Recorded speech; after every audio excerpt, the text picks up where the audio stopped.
জাতির আল্লাহ বানালেন শ্রেষ্ঠ জাতি, সেই জাতি আজ নিকৃষ্ট জাতিতে পরিণত হয়ে গেছে।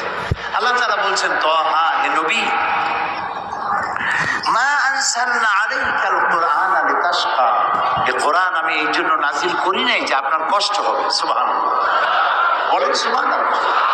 এই কোরআন এর জন্য নাজিল করি নাই যে আপনি কষ্ট পাবেন।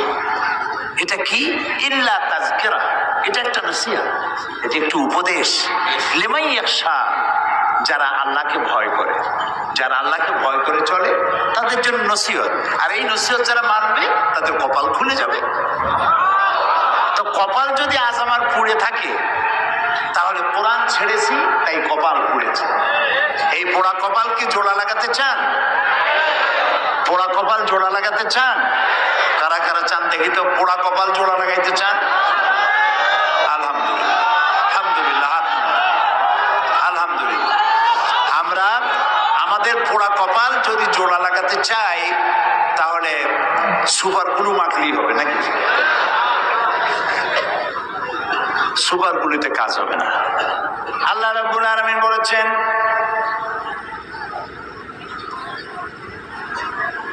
আমি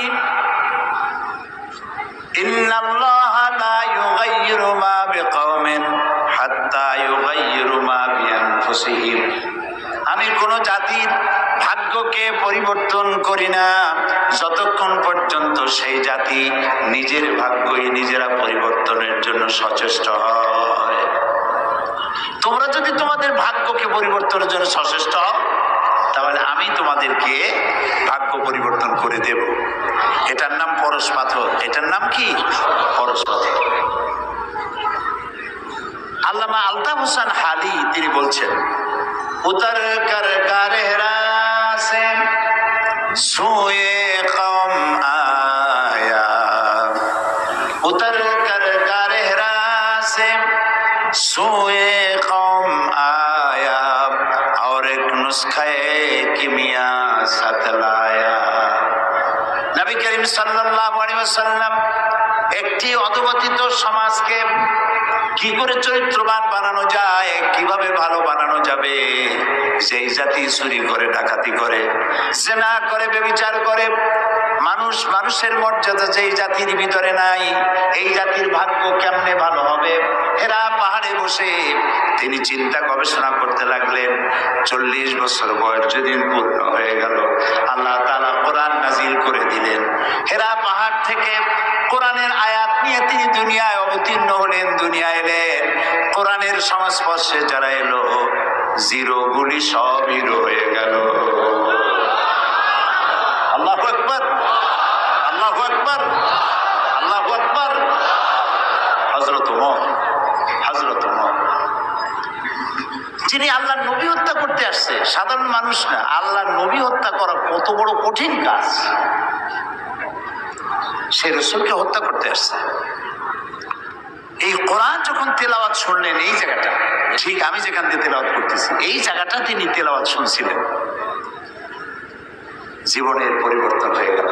কোরআনের নির্ভুলতার অকাট্য দলিল এ বিষয়ে বলছেন আল্লামা দেলোয়ার হুসাইন সাঈদী। পৃথিবীতে সব জিনিসের নকল বেরোয়, আসল বেরোবার আগেই নকল বেরোয়। আর নকলে তো বাংলাদেশ ভালো চ্যাম্পিয়ন। পৃথিবীতে সব জিনিসের নকল আছে, আছে না? কিন্তু কয়েকটা জিনিসের নকল নেই, তার মধ্যে একটা হচ্ছে কোরআন। সুবহানাল্লাহ, পারবেন না? আল্লাহ রাব্বুল আলামিন বলেছেন, তামাম পৃথিবীর সমস্ত মানুষ আর জিন সব যদি একত্রিত হয়ে যদি প্রচেষ্টা চালাও, পরস্পরকে সহযোগিতা যদি করো, এই কোরআনের মতো করে একখানা কোরআন বানাইতে পারবে না। আল্লাহ তাআলা আরো বলেছেন, যদি পারো তো কোরআনের মতো একখানা কোরআন বানাও। এই চ্যালেঞ্জ কেউ কবুল করতে পারলো না। আল্লাহ পাক তার চ্যালেঞ্জ কারো একটু সহজ করে দিয়ে বললেন, 10টা সূরা বানাও, তাও কেউ পারলো না। আল্লাহ এই পরীক্ষা আরো সহজ করে বললেন, ইন কুনতুম ফি রাইবিন মিম্মা নাযালনা আলা আবদিনা ফাআতু বিসূরাতিন মিন করেছি। যদি তোমাদের সন্দেহ হয় তাহলে কোরআনের মতো করে ছোট্ট একটি সূরার মতো করে একটা সূরা বানাও। আল্লাহ তাআলা বলেন, ফাইন লাম তাফআলু ওয়া লান তাফআলু ফাত্তাকুন নারাল্লাতী ওয়াকুদুহান নাস ওয়াল হিজারা। আল্লাহ তাআলা বলছেন পারবা না এবং কখনোই পারবা না। তো দুনিয়ার সব জিনিস নকল হয়েছে, কোরআনের নকল আজও হয়নি, ভবিষ্যতেও হবে না। ইনজিল নাজিল করেছেন কে? আল্লাহ তাআলা। জাবুরকে নাজিল করেছেন, তাওরাতকে নাজিল করেছেন। আল্লাহ কি বলছেন ইনজিল আমি হেফাজত করবো, তাওরাত আমি হেফাজত করবো, জাবুর আমি হেফাজত করবো? বলেন নাই। কেন বলেন নাই? কারণ বলার দরকার নাই। ও শরীয়ত তো আল্লাহ মোকাম্মল করেননি। আরো কিতাব আসবে, সেই কিতাবখানার নাম কোরআন। এইটা নাজিল হবে। এইটা নাজিল করে যে আর নবী আসবে না, লা নবিয়্যা বা'দি ওয়া লা রাসূল।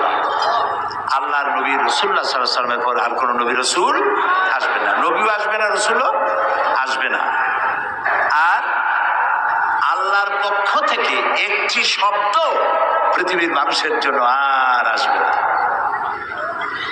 আর যে আসবে না সেই জন্য আল্লাহ তাআলা এটা হেফাজতের দায়িত্ব নিলেন।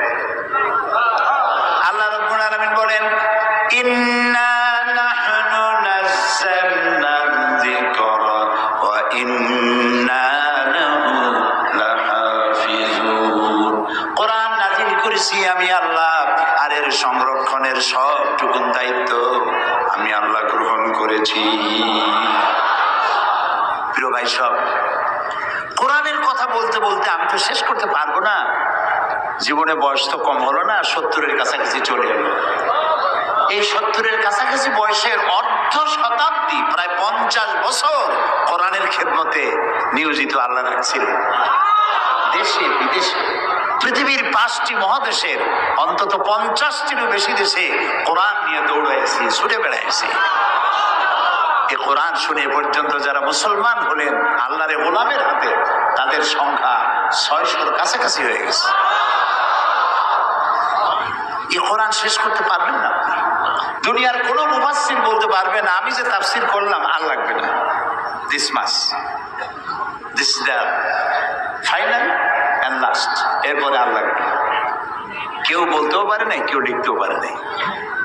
কারণ আল্লাহ তাআলা অন্যত্র বলেছেন, সূরা কাহফে বলেছেন, কুল লাউ কানাল বাহরু মিদাদান লিকালিমাতি রাব্বি লানাফিদাল বাহরু ক্বাবলা আন তানফাদা কালিমাতু রাব্বি ওয়ালাউ জিনা বিমিসলিহি মাদাদা।